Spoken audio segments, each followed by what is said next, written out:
আসসালামু আলাইকুম ওয়া রাহমাতুল্লাহি ওয়া বারাকাতুহু।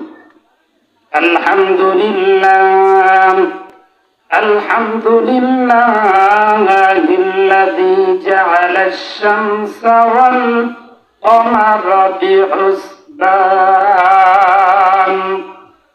ওয়ান নাজমা ওয়াশ-শাজারা ইয়াসজুদান وفضل زمانا على زمان كما فضل مكانا على مكان وإنسانا على إنسان ونشهد أن لا إله إلا الله وحده لا شريك له ونشهد أن سيدنا ومولانا محمدا عبده ورسوله أما بعد فقد قال الله تعالى في كلامه المجيد وفرقانه الحميد أعوذ بالله من الشيطان الرجيم بسم الله الرحمن الرحيم يا أيها الذين آمنوا اتقوا الله وكونوا مع الصادقين وقال النبي صلى الله عليه وسلم تركت فيكم أمرين لن تضلوا ما تمسكتم بهما كتاب الله وسنة رسوله أو كما قال النبي عليه الصلاة والسلام ঐতিহ্যবাহী দক্ষিণ পশ্চিম ঘোড়ারপাড়া জনাব আকাব বরলী সাহেবের উদ্যোগে আজকের এই ওয়াজ মাহফিল। অত্র মাহফিলের মাইকের আওয়াজ যতদূর পর্যন্ত যাইতেছে সকলের প্রতি আন্তরিক শুভেচ্ছা মোবারকবাদ জ্ঞাপন করছি। আমরা সকলেই সেই মহান রব্বুল আলামিনের দরবারে শুকরিয়া আদায় করি, যিনি আমাদের জন্য এরকম একটা সওয়াব অর্জন করার মতন ব্যবস্থা করে দিয়েছেন। এজন্য শুকরিয়া স্বরূপ করি আলহামদুলিল্লাহ। সেই সাথে আমি সকলকে অনুরোধ করব, আপনারা কেউ বাড়িতে বসে না থেকে জীবনের আমলের সুবর্ণ সুযোগ মনে করিয়া জিকিরে ফিকিরে সকলে এই মাহফিলের প্যান্ডেল আগমন করবেন। লা ইলাহা ইল্লাল্লাহ লা ইলাহা ইল্লাল্লাহ লা ইলাহা ইল্লাল্লাহ বহু দূরে মদিনা আমি কেমনে যাব জানি না, দয়া করে দয়ার আল্লাহ মিটাও মনের বাসনা। লা ইলাহা ইল্লাল্লাহ লা ইলাহা ইল্লাল্লাহু মুহাম্মাদুর রাসূলুল্লাহ সাল্লাল্লাহু আলাইহি ওয়াসাল্লাম। ও মুসলমান ভাইরা, এই মাহফিলের ভিতরে আপনি আগমন করলে লাভটা কি হবে? কোরআনে কারিমে রব্বুল আলামিন ঘোষণা দিয়েছেন, ওয়া ইযা তুলিয়াত আলাইহিম আয়াতুহু যাদাতুহুম ঈমানা। কোরআনের মাহফিলে যে সমস্ত মানুষগুলো আগমন করে এই কোরআনের বরকতে আল্লাহ তাদের ঈমানকে বহু গুণে বৃদ্ধি করে দেন। শুধু তাই নয়, এই কোরআনের মাহফিলে যখন আপনি আগমন করবেন, এই মাহফিলের রহমত বরকত যদি আপনি পাইতে চান, তাহলে আপনার দুইটা কাজ করতে হবে। কি কাজ করতে হবে? আল্লাহ কোরআনে কারিমে উল্লেখ করে ঘোষণা করতেছেন, আল্লাযীনা ইয়াস্তামিউনাল কুরআনা ফাসতামিউ লাহু ওয়া আনসিতু লাআল্লাকুম তুরহামুন।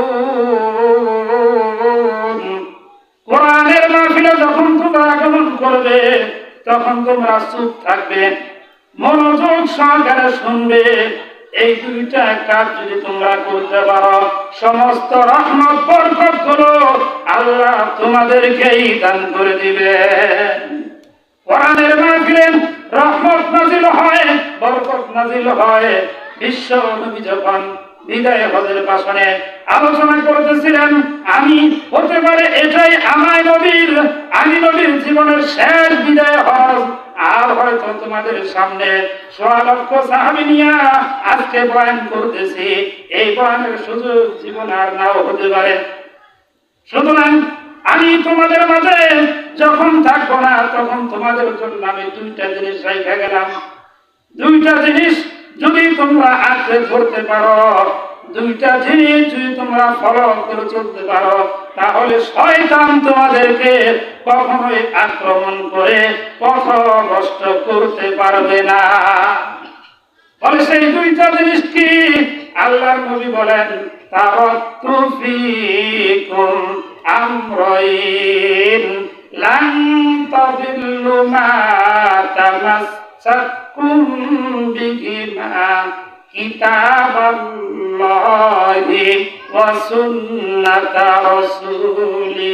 আর সেই দুইটা জিনিস হলো আল্লাহর কিতাব কোরআন, আর হলো আমি নবীর সুন্নাত, আমি নবীর আদর্শ। সুবহানাল্লাহ। সুতরাং এই দুইটা জিনিস তোমরা আঁকড়ে ধরবে। আর তোমরা যদি নেক পথে অবলম্বন করতে চাও, নেক পথে অটল থাকতে চাও, তাহলে তোমাদের কাজ আছে। বলে কি কাজ? বলে তোমরা তখন দুইটা কাজ করবে।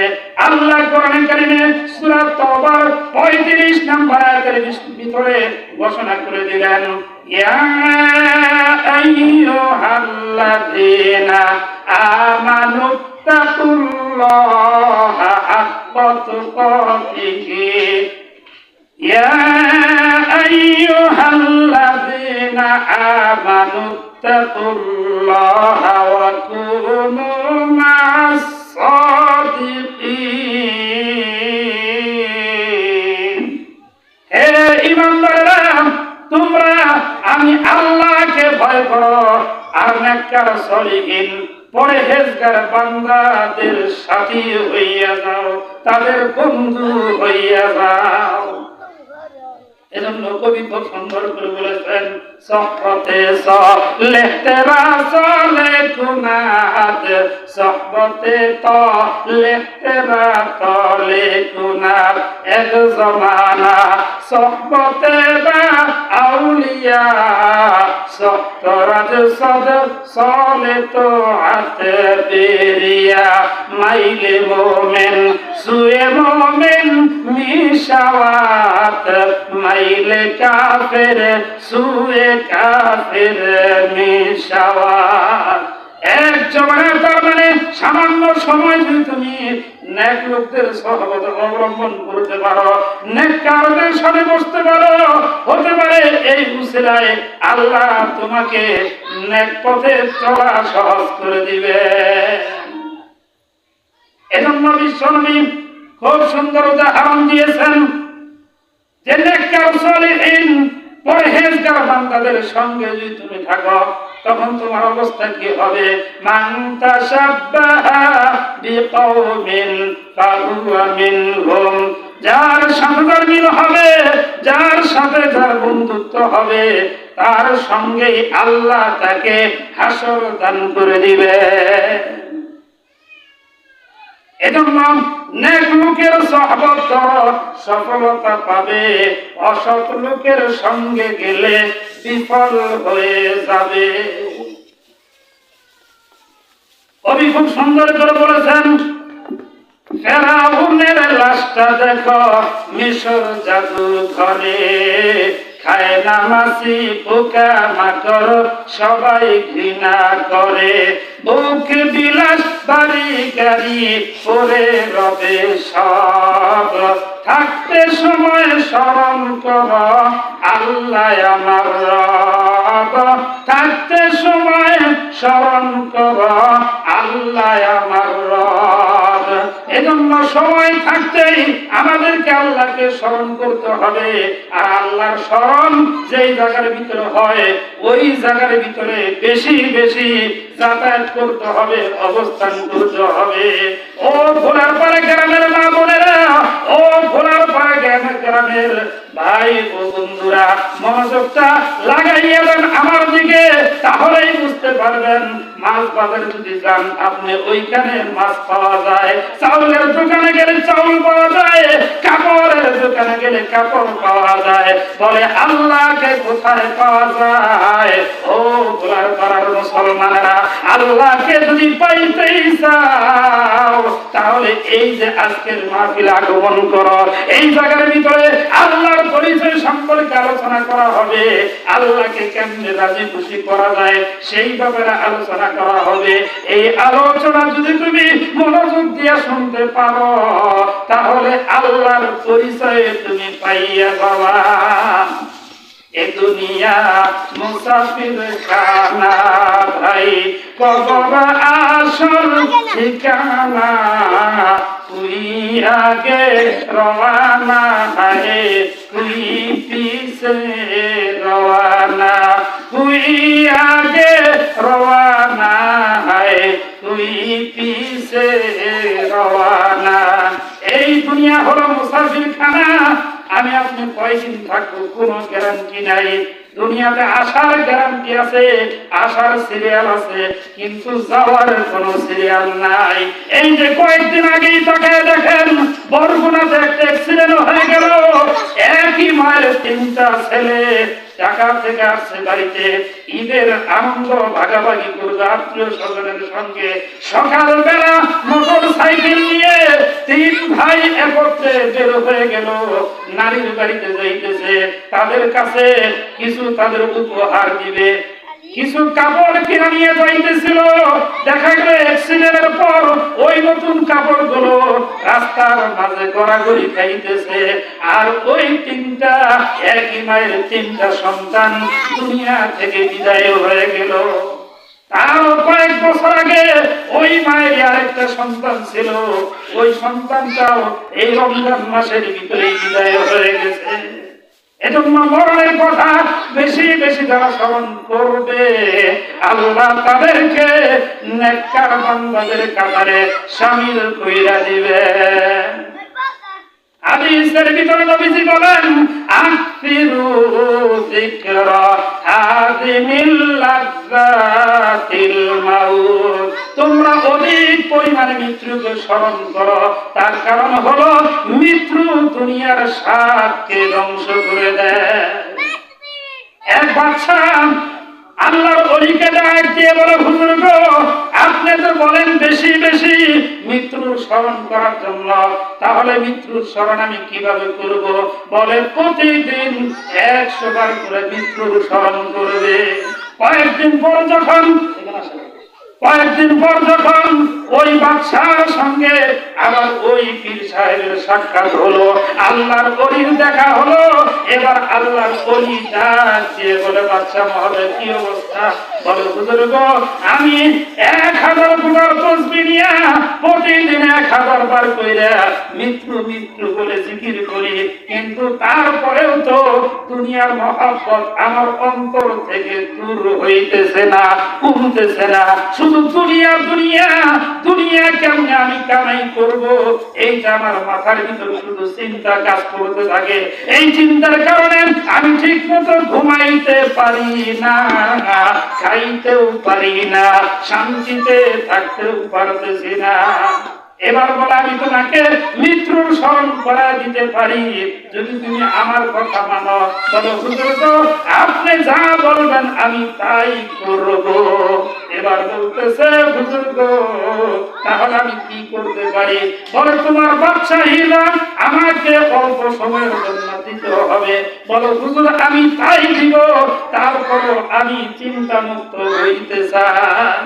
এই দুনিয়া আসল জায়গা নয়, মৃত্যুর পর থেকে আসল জিন্দেগি শুরু হবে। ওই জিন্দেগিতে আমি শান্তি পাইতে চাই। এবার যেই কথা সেই কাজ। বাদশাহ ওই বাদশাহীর সিলমোহর এবং চাবিটা ওই পীর সাহেব আল্লাহর ওলির হাতে দিল। বন্ধুগণ আমার, ও মুসলমান ভাইরা, পর্দার আড়ালের মা বোনেরা, একটু লক্ষ্য করুন, খেয়াল করুন, মৃত্যুর কথা কেমনে স্মরণ করতে হয়। আল্লাহর ওলি যখন বাদশাহীর দায়িত্ব পাইলেন, দায়িত্ব পাওয়ার সঙ্গে সঙ্গে হুকুম করলেন, ও পুলিশ বাহিনী এই বাদশাকে তোমরা গ্রেফতার করো। এখন তো আমি বাদশাহ, তাহলে আমার আদেশ তোমাদের মানতে হবে। যেই কথা সেই কাজ। বাদশাকে গ্রেফতার করা হলো, বললো তাকে জেলখানা নিয়ে যাও। তারপরে বললো একটু পরে তার ফাঁসি হবে, একটু পরে তার ফাঁসি হবে। এবার বাদশাহ নিশ্চিত ধরে নিয়েছে আমার মৃত্যু ছাড়া কোনো রাস্তা খোলা নাই, যেহেতু ফাঁসির ফয়সালা হয়ে গেছে। এবার যখন ফাঁসির মঞ্চে তারপরে চোখটা বাইদা দিছে, তখন বলতেছে একটু পরে আপনার ফাঁসি হবে। এই কথা বলার সঙ্গে সঙ্গে সাথে সাথে ওই বাচ্চা অজ্ঞান হইয়া মাটিতে পড়ে গেল। কিছুক্ষণ পর যখন তার হুঁশ ফিরল, তখন তার চাবি সিলমোহর সব বাদশাহ ওই আল্লাহর ওলি বাদশার হাতে বুঝাইয়া দিলেন আর বললেন, দেখেন বাদশাহ, আমি আপনাকে মাত্র একবার মৃত্যুর কথা স্মরণ করাইছি, এই মাত্রই আপনি অজ্ঞান হয়ে গেছেন। তার মানে মৃত্যুর কথা যদি স্মরণ করতে হয় এমন ভাবেই করতে হবে। আল্লাহর ওলিরা আমাদেরকে বিভিন্ন ভাবে শিক্ষা দিয়ে গেছেন। এক বুজুর্গ রাস্তা দিয়ে চলতেছে, প্রতিমধ্যে এক কুকুরকে দেখলেন, আর কুকুরকে ডাক দিয়ে বলে, ওরে কুকুর, তুমি তো নাপাক অবস্থায় থাকো, তোমার কয়েকটা অভ্যাস আমার কাছে খুব খারাপ লাগে। বলে কি খারাপ লাগে হুজুর? এবার ওই কুকুরকে লক্ষ্য করে আল্লাহর ওলি বলতেছে, তুমি শুধু ঘেউ ঘেউ ঘেউ ঘেউ করো, রাত্রি হইলে মানুষকে তেমন ঘুম পাড়তে দাও না। বলে তোমার 2 নাম্বার অভ্যাস যেটা আমার খারাপ লাগে। বলে কি খারাপ লাগে? তখন আল্লাহর ওলি বলতেছে, তুমি ওই যে উঁচা জায়গার ভিতর প্রস্রাব করো, ঠ্যাং জাগাইয়া, গাছের ভিতরে প্রস্রাব করো, দেয়ালের ভিতরে প্রস্রাব করো, কিন্তু সরাসরি মাটিতে প্রস্রাব করে না, ঠিক কিনা? বলতেছে এই জিনিসটা আমার খারাপ লাগে। এবার বলতেছে আর কি হুজুর আপনার খারাপ লাগে? তখন আল্লাহর ওলি ডাক দিয়ে বলতেছে যে তুমি তো এরকম ভাবে, তুমি বেশি বেশি এরকম ভাবে মানুষকে ঘুম পাড়তে দাও না, তুমি এরকম ভাবে চিল্লাও আর তুমি ঠ্যাং তুলা প্রস্রাব করো, এগুলোই আমার খারাপ লাগে। এবার ওই কুকুর বলতেছে হুজুর এগুলো উত্তর আমার কাছে আছে। বলে কি উত্তর? বলে আমি ঠ্যাং তুলা প্রস্রাব করি গাছের ভিতরে, ওয়ালের ভিতরে, তার কারণ হলো আল্লাহ মানুষের জন্য তামাম পৃথিবীটা সেজদার জায়গা বানাইয়া দিয়েছেন। আমি জানি না আল্লাহর কোন বান্দা কখন কোন জায়গায় সেজদা করবে, আমার কারণে যাতে তার সেজদার জায়গাটা নাপাক না হইয়া যায়। বলে তুমি ঘেউ ঘেউ করো রাতের বেলায়, তার কারণ কি? বলে তার কারণ হলো মানুষ সারাদিন গুনাহ করে, গুনাহ করতে করতে গুনাহে জর্জরিত হইয়া যায়। আর রাতের বেলা আল্লাহ প্রথম আসমান আসিয়া বান্দাদেরকে ডাকে আর বলে, ও আমার গুনাহগার বান্দারা, ও আমার গুনাহগার বান্দি, গুনাহ নিয়া ঘুমাইয়া আসো, অতি তাড়াতাড়ি ঘুম থেকে জাগো, আমি আল্লাহর কাছে বলো, আমি আল্লাহ তোমার গুনাহ মাফ কইরা দিব। কে আছো অসুস্থ? আমি আল্লাহর কাছে বলো, দুনিয়ার সমস্ত অফিস আদালত গুলো বন্ধ হয়ে গেছে, কিন্তু রাত্র শুরু হয়েছে তো আমি আল্লাহর আদালত খুইলা গেছে। আমি আল্লাহর কাছে বলো, আমি তোমাকে সুস্থতা দান কইরা দিব। আমি আল্লাহর কাছে বলো, আমি আল্লাহ তোমার ঋণ পরিশোধের ব্যবস্থা কইরা দিব। কে আসো ছেলে নাই, কে আসো মেয়ে নাই, কে আসো কোনটা জিনিস তোমার নাই প্রয়োজন, আমি আল্লাহর কাছে বলো, আমি আল্লাহ সব তোমাকে দান করে দিব। ওই কুকুর ডাক দিয়ে বলে, আল্লাহ বলি রাতের বেলায় আমি এই জন্য বেশি বেশি ঘেউ করি, যাতে করে মানুষগুলো সারাদিন গুনাহ করছে, রাত্রে একটু উইটা যদি আল্লাহর কাছে সেজদা দিয়ে বলে, মালিক আমি ভুল করে ফেলেছি, তুমি আমারে মাফ করে দাও। আমার দয়ার মালিক তো এমন দয়ালু, মাফ চাইতে দেরি, আল্লাহ মাফ করতে দেরি করেন না। শিক্ষা দিয়েছেন নবীর মাধ্যমে, আমার আপনার নবী শিক্ষা দিয়েছেন, আল্লাহর কাছে চাইতে দেরি, আল্লাহ দিতে দেরি করেন না। বিশ্ব নবী যখন মক্কা থেকে হিজরত করে মদিনায় গেলেন, মদিনায় যাওয়ার পর বারবার শুধু মক্কার কথা তার মনে পড়ে, মাতৃভূমির কথা, জন্মভূমির মায়ায় নবী ফিরে ফিরে চায়। হিজরত করে দয়ার নবী মদিনাতে যায়, জন্মভূমির মায়ায় নবী ফিরে ফিরে চায়। জন্মভূমির কথা নবীর বারবার মনে পড়তেছে, আর নবী বাইতুল মুকাদ্দাসের দিকে ফিরে নামাজ পড়তেছে। তখন আমার আপনার কিবলা ছিল বাইতুল মুকাদ্দাস। সুবহানাল্লাহ। জোহর মতান্তরে আসরের নামাজের আখ্যান দিয়ে নবীজি মসজিদের সামনে দাঁড়াইয়া দাঁড়াইয়া মনে মনে আশা পোষণ করতেছে, এখন যদি এমন একটা ওহী নাযিল হইয়া যাইতো, নবী গো এতদিন আপনি নামাজ পড়ছেন বাইতুল মুকাদ্দাসের দিকে ফিরা, আজকে আমি আপনার মনের চাহিদা অনুসারে কিবলাকে পরিবর্তন করে দিলাম, আপনি মক্কা থেকে কাবার দিক থেকে চেহারা ঘুরাইয়া বাইতুল মুকাদ্দাসের দিক থেকে চেহারা ঘুরাইয়া বাইতুল্লাহ আপনি কাবা কইরা নেন। নবী বলেন, এই আশা পোষণ করে আমি যখন নামাজে দাঁড়াইয়া গেলাম, 2 রাকাত নামাজ পড়ছি। আসর নামাজ ফরজ কয় রাকাত? 4 রাকাত। 2 রাকাত পড়ছি, সাথে সাথে জিবরাইল ওহী নিয়ে হাজির হয়ে গেল। সূরা বাকারার 2 পারার শুরুতেই রব্বুল আলামিন ঘোষণা করতেছেন, কদ নারা তাকাল্লুবা ওয়াজহিকা ফিস সামা ফালানুওয়াল্লিয়ান্নাকা কিবলাতান তারদাহা ফাওয়াল্লি ওয়াজহাকা শাতরাল মাসজিদিল হারাম। ও নবী, আমি দেখতে পেরেছি আপনি যেন নামাজের আগ দিয়া আকাশের দিকে তাকাইয়া মনে মনে কি যেন আশা পোষণ করতেছেন।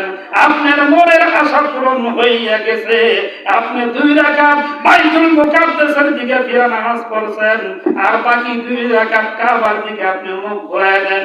আজকের থেকে আপনার সহ আপনার আনেওয়ালা সব উম্মতের কিবলা হলো কাবা। সুবহানাল্লাহ।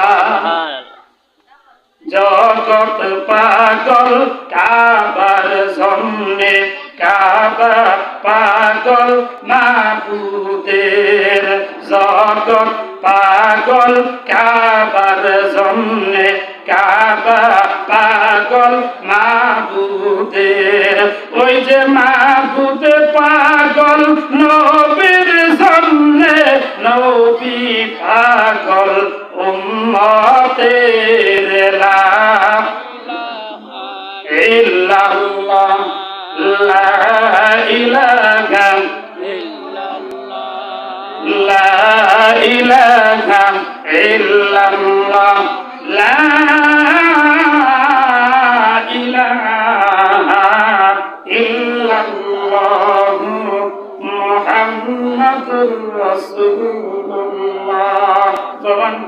সাল্লাল্লাহু আলাইহি ওয়াসাল্লাম। আমরা হলাম শ্রেষ্ঠ নবীর শ্রেষ্ঠ উম্মত। আর এই শ্রেষ্ঠত্ব ধরে রাখতে গেলে কি করতে হবে? সেই আদেশ আল্লাহ কোরআনের মাধ্যমে দিয়েছেন। কোন সুবহানাল্লাহ। কুল ইন কুনতুম তুহিব্বুনাল্লাহা ফাত্তাবিউনি ইউহিব্বুকুমুল্লাহ ইয়াগফির লাকুম যুনুবাকুম ওয়াল্লাহু গফুরুর রহিম। ও নবী, আপনি বলেন, তোমরা যদি আল্লাহর ভালোবাসা পাইতে চাও তাহলে আমি নবীর অনুসরণ করো, আমি নবীর মহব্বত দিলের ভিতরে জায়গা দাও, আমি নবীর ইত্তেবা করো। তাহলে কি হবে? আল্লাহর ভালোবাসা তোমরা পাইয়া যাবা। আর আল্লাহর ভালোবাসা যদি পাও তাহলে লাভ কি হবে? ইয়াগফির লাকুম যুনুবাকুম, আল্লাহ তোমার সামনে পিছে সব গুনাহগুলো মাফ কইরা দিবে। তিনি বড় ক্ষমাশীল, বড় দয়ালু। সুবহানাল্লাহ।